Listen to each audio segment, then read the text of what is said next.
After 4 days of testimony, the prosecution and defense teams in the Freddie Alcantara Jr. trial are done calling witnesses. He faces a murder charge for stabbing his mother-in-law, Deb Jones, to death. News Channel 15's Sara Wagner is covering this case. She joins us now live from downtown Fort Wayne with where the trial stands. Sarah?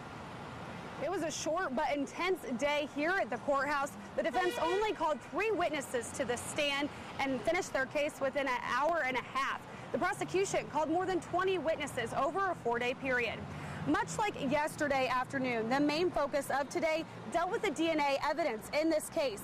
The defense called in an expert witness from Illinois to analyze the results from the Indiana State Police lab.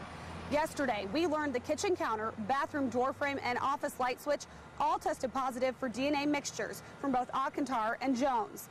The result came after the lab tested the evidence a second time using a method called 2P. The formula is better able to calculate and analyze partial DNA samples, but it's not the only one available. Because of that, today's witness said, quote, 2P is an acceptable statistical calculation, but it's not a consensus method. As the only statistical calculation used, I think it's too hard to understand. He told the jury he agreed with the Alcantara DNA result found on the kitchen counter, but he couldn't agree with the other 2 locations. Then the prosecution brought in another witness to testify how the 2P method is widely used in labs across the country. Brett and Heather.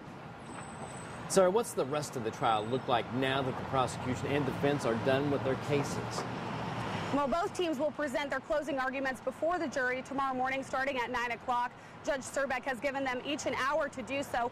Then the jury gets the case and has as long as it needs to deliberate.